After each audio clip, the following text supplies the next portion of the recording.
Hello, I'm Annie Musu, a certified EFT tapping master practitioner. I help women build confidence, set boundaries, and enjoy healthy relationships. Welcome to my podcast, Hush Your Mind, building a better relationship with yourself. On this show, I offer practical wisdom to help you clear fears, limiting beliefs, and trauma so that you can gracefully create a life you love. Thanks for joining me in episode 43 of my podcast, Hush Your Mind, building a better relationship with yourself. Slowing down isn't easy. Sometimes I flail in a whirlwind of obligations. I prune my priorities and take breaks, yet the familiar feeling of urgency creeps up. This invisible force shoos me out of bed before I've yawned 2 times. It bosses me around to get things done. My nerves barely have time to relax during breaks. Before I know it, the day comes to a close. Sigh. Recently, I had COVID and strep throat that stopped me in my tracks. I hadn't been sick for years and resembled a sloth. It made me wonder the need to rush that's so inherent to our society. Why do we keep hustling when our bodies beg for rest? Why do we feel worthless if we're unproductive? Here's the thing, more is never enough. I love this quote by author Erin Lochner. Quote, "Busyness is a byproduct of our culture. It is the sacrifice we make for our religion of more, for our perfectionist tendencies, for our temptation to overschedule, overinform, overprovide." End quote. In her book, Chasing Slow, author Erin Lochner invites us to acknowledge the vanity of seeking more.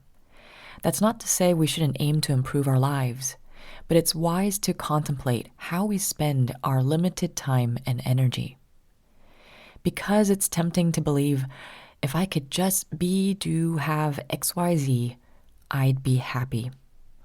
What's more, this scarcity mindset shows up in surprising ways, like when we rush through the day, check work email in bed, feel unworthy of downtime, try to perfect ourselves, compare ourselves to others, don't speak up, and avoid trying new things. We may feel validated when we amass stuff or people please, but never for long. It's a depressing, vicious cycle. Instead, accept that we'll never be good enough. Consider how painful it is to measure your worth. Then forfeit the game. We can then anchor ourselves to a higher purpose, seek to nourish more joy, peace, and love in everything that we do, and take one intentional breath after another. Here's a question to contemplate. Who's underneath the obligations? Funny what illness can teach you. I had been resisting a 102-degree fever, checking emails at my desk, but the words on the screen made little sense. My fingers floated above the keyboard. All I could focus on was the raging pulse in my head. As I forced myself to get to bed, I remembered this quote by Virginia Woolf. Quote, "We cease to be soldiers in the army of the upright. We become deserters. They march to battle. We float with the sticks on the stream, helter-skelter with the dead leaves on the lawn, irresponsible and disinterested and able, perhaps for the first time in years, to look round, to look up, to look, for example, at the sky." End quote. Slowing down is hard because we must confront our vulnerability. Painful feelings like guilt, fear, shame, abandonment, and powerlessness rise up to the surface, emotions that tend to get masked by our usual frenetic pace. Suddenly, our priorities and responsibilities flip upside down. It's a humbling process when your most important tasks become slow down, sip on water, and breathe. My body lets me know whenever I work too much. Nowadays, I'm better at listening to its signs, like glazed over eyes and tight shoulders, but it hasn't been easy learning how to check in with myself. When I'm sick, I clearly see how much I've identified with the outer world. We all juggle different roles like parent, partner, and employee, but we're much more than our social construct.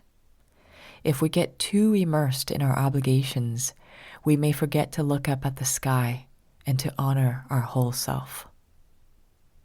Here's an idea. Simplify as much as possible. Slowing down gives us space to breathe and assess what really matters. Minimalism also advises us to refuse what's unessential to embrace what's essential. When I get caught up in the energy of busyness, I try to remind myself that it's a choice. No one forces me to keep 15 tabs open on my browser, to clean up the whole house before guests visit, or to devour a dozen self-help books. So I empathize with my inner child. I listen to its worries about missing out, disappointing others, and being judged.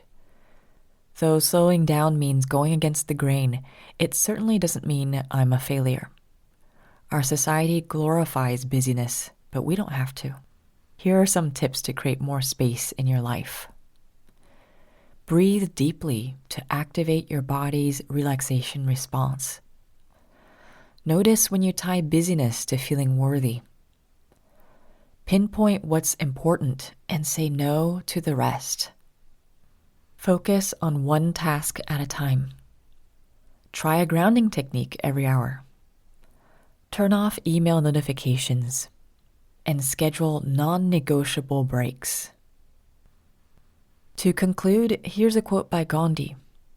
Quote, "There is more to life than simply increasing its speed." End quote.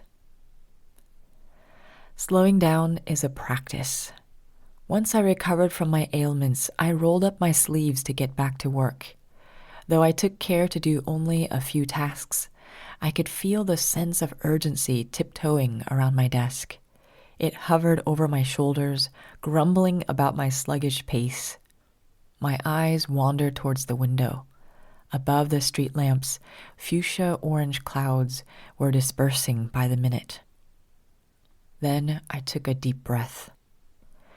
I breathed in slowly through my nose, letting my chest and lower belly rise. Then I exhaled slowly.